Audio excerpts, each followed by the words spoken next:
Welcome to Redtastic. Story 1. Am I the a-hole for telling my daughter to get over what happened in the past? I'm new on Reddit, so for some background and context, I, 54 female, have one daughter, Ella, 28 male, with my ex, Dylan, 57 male. Dylan and I amicably divorced when Ella was only 4 years old. Few years later, I married my now husband Jack, 55 male. He was a single dad of 2 kids, Jason 25 male and Sophie 27 female. Jack and I also have a daughter, Bella 17 female. This is about Sophie and Ella. I always thought since they were closer to the age they would get along really well, and I was right. They were like best friends and we were really happy in our blended family. When Ella was in college, she met this guy Brian, 30 male, at a cafe where she worked. They started dating. I was happy for Ella. Brian proposed to Ella in front of our whole family, and it was very romantic. Everything was fine until one day, Ella came to our house screaming at Sophie. She claims that Sophie has been sleeping with Brian. I told her she must be joking. Sophie would never do that to her. There was a lot of screaming until Sophie finally said that she and Brian are in love. This caused more commotion. We did have an extremely hard conversation with Sophie. She showed her remorse and was very guilty. We tried to talk to Ella that Sophie was sad and maybe she should forgive her. But Ella was having none. She went on to more screaming and bashing all of us that we were abandoning her and picking Sophie. That is not the case. I tried to make it as peaceful as possible, but Ella didn't want that. When Ella and Brian broke up, he started dating Sophie. They got engaged within a year. Sophie wanted Ella to be her bridesmaid, but Ella just said, "Over my dead body." I thought it was really cruel of her to say that, and she is being petty by holding on to the past anger. Needless to say, she didn't come to the wedding. Rather, she left the city to live with her father. She didn't contact us much except for Bella. I thought she might need some time to cool off, but I was hurt that she kept us out of her life. We only got some insights from Bella and Jason. She only sent me cards on my birthday, but hardly ever spoke to me. I think it was unfair. One day, she came to our place. Sophie and Brian were also there. She gave us an invitation card to her wedding with someone named Ray. I don't know much about him. She didn't even include us in the wedding party. Plus, the venue was a 4-hour drive, and the hotels in that area are expensive. We did agree, but at the last moment, Jack got sick and I had to cancel it. When I told her the reason I can't come to her wedding, she told me not to bother.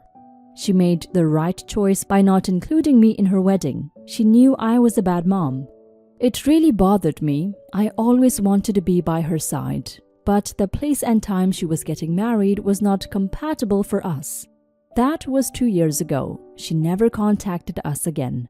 Few weeks ago, my daughter Bella showed me a post on Instagram that Ella was pregnant. She posed with a stepmother with a caption like, "She will be a good grandmother." I was furious. How can she forget her whole family here? So I called her from Bella's phone and wanted an explanation. She replied that since I never bothered to be at her wedding, I don't deserve to be in her kid's life. She said it is not just her wedding. She claims I have never been supportive of her, that I don't care about her. She went on to blab that she never felt like she had my support, even when she got cheated on and I chose my stepdaughter over her. I told her it was not fair for her to hold that against me till now, because it was 6 years ago. She has moved on and Sophie has moved on as well. She's being petty by holding on to something that happened years ago. So, did I do anything wrong? Edit. Look, I did not abandon Ella. I tried to be there for her. When she and Brian broke up, I went to her place to support her almost every day. I just think it is silly to hold on to something that happened years ago. I get that she didn't want to be a bridesmaid, but she could have attended the wedding. I never pressured her. Yes, I was disappointed, But if she politely declined, I would have never thought it was cruel. And I tried my best to attend her wedding. We booked the hotel too. But Jack got really sick. We apologized and promised to make it up to her in some way, but she rejected it. Yes, OP, you're the a-hole. So is your good little stepdaughter and her husband. But you're the biggest a-hole of all. Because Ella is your daughter, and you did just about everything to make her feel unloved, unsupported by you. Ella was in love with Brian, and they were engaged. Then Sophie claimed to be in love with him and had an affair with Brian. And you dared to tell us about how sorry Sophie was after the whole thing came out. It doesn't matter how sorry she was. What she did was unforgivable and not something anyone would forget easily. You deserve the way Ella is treating you, OP. You've been very bad, and until you come to terms with that and ask for forgiveness, you're not entitled to part of your grandchildren's life. Now for some comments. You're the a-hole. You stood back and watched after your daughter's partner cheated, had a whole relationship with your stepdaughter. You were upset that your daughter then didn't want to be a bridesmaid in that wedding. You didn't go to your own daughter's wedding, but happily went along to the one between her ex and stepsister. Your daughter has a new mom now and she sounds nicer than you. You're the a-hole. The way you talk about your daughter in your post is so dismissive and disrespectful. She's blabbing about feeling like you don't support her. Gee, I wonder why she feels like that. Why do you get to dictate what your daughter should feel? Why does she have to get over her feelings towards her shitty stepsister betraying her just because it was years ago? Take your own advice. Your daughter went no contact with you. Why are you still upset? It was years ago. Get over it. You'll have a million excuses, I'm sure, for why you get to feel your feelings, but your daughter shouldn't be able to feel hers. Yes, you did everything wrong, but at least you're consistent. But I don't think you need to worry about Ella because there is nothing you can do or are willing to do to fix your relationship with her.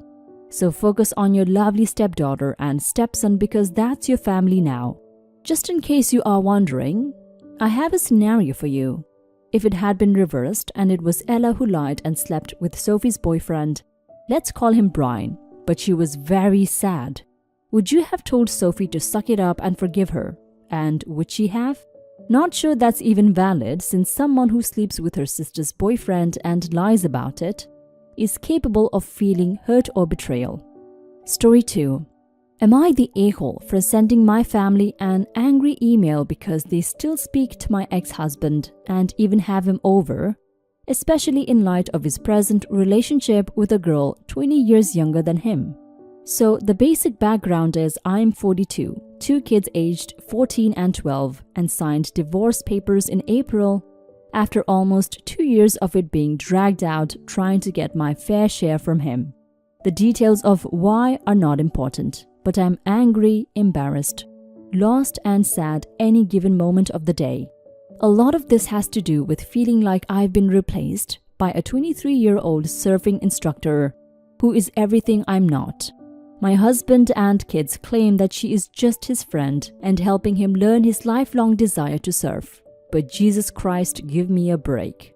My husband has primary custody because he had better lawyers who were able to manipulate some minor missteps on my part into the court, seeing them as a huge deal. So this past weekend, I picked up the kids and said we were going to visit my parents. They said they would rather use their season passes to SeaWorld since they spent all weekend with my parents and Aunt Stacy and Uncle Brian, my brother and sister who I didn't even know were in town. I was like, your dad took you? They said yes, that my parents had invited him over to see everyone. I was devastated because while I don't get along with my brother and sister and my mom, they let my ex-husband know they were coming and not me. I can't even let that sink in without tears forming. I sort of joked that, oh, and let me guess, Miss Surf Instructor was there too? My daughter said, well, actually we all went to her house in Ocean Beach because she gave Stacy and Brian lessons after hours. That included my mom and dad. I was so devastated, I took the kids back home and just went home and cried for an hour.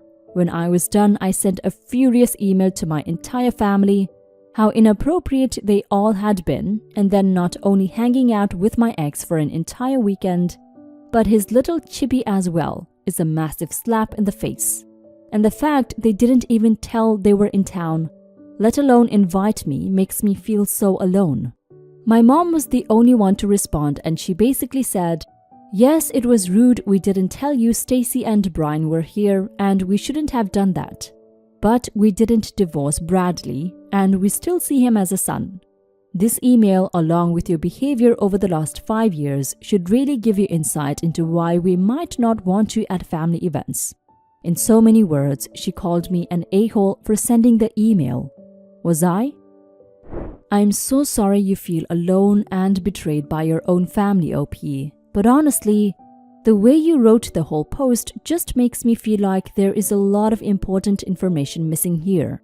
Your husband is living his life, and even if he's dating his instructor, I don't think there's anything wrong with that. You two are divorced, and you're just co-parents, which means you have no right to tell him who he can be with. Your mother didn't call you an a-hole for sending an email. Her response seems pretty reasonable and honestly valid.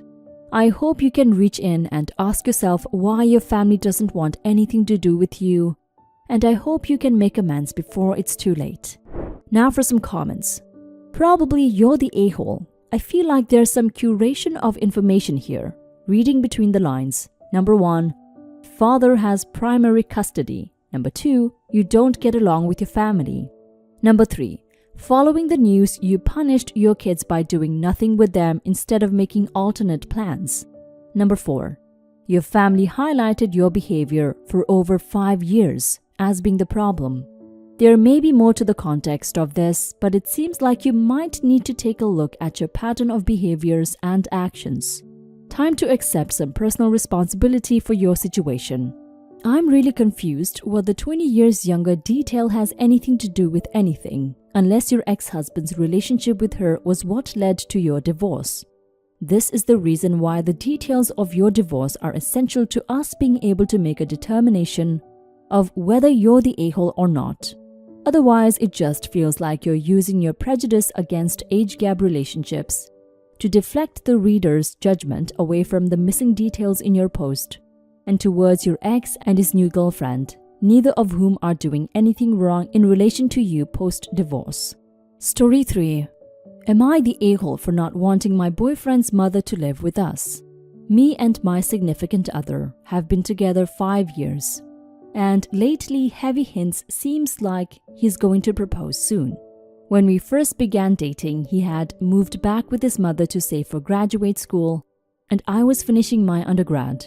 I moved in as our relationship progressed, paying rent to her, buying groceries, cooking meals, etc. She's a wonderful and kind person. We get along great. Me and my significant other moved out to be closer to our graduate programs, which will be finishing next year.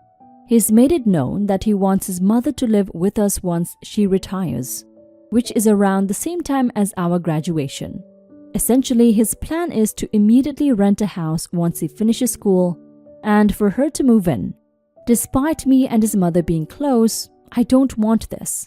She's not frail or mentally deteriorating in any way, and she has her own life and hobbies. It's not as though she needs the support. He thinks we need to take care of her. I've danced around the subject before, but recently I told him I'm not okay with that arrangement. I want space and privacy as a couple. We lived with his mother before, and now that we live alone, we're both extremely busy working on our degrees, plus full-time jobs, so we never see each other. I want at least a few years after graduating, where we have the time and space to be together, and eventually start a family. He seemed really hurt by this and said that if she can't live with us, he would at least pay for her to have an apartment nearby. I didn't say anything, but I don't approve of this either.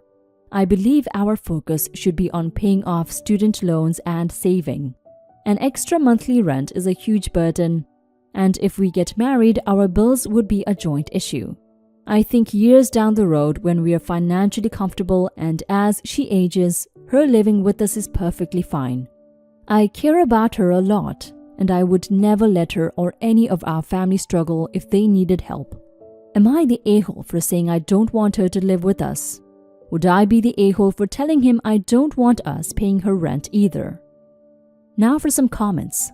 Not the a-hole. It sounds like the mother is living on her own right now and doing just fine. You also didn't mention that she is struggling financially or anything, so I don't see why it's on the BF to pay her rent or take care of her.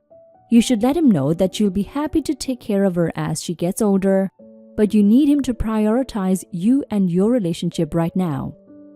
Not the a-hole. Your boyfriend seems to be having problems cutting the apron strings. If his mother is as lovely and understanding as you say she is, she will understand that a couple needs space to be a couple, and that you have your own financial worries without her being added in, especially if she is not elderly or infirm. There are plenty of nice things to do for her that don't involve paying her rent infinitum. You can't cut your legs out from under yourself.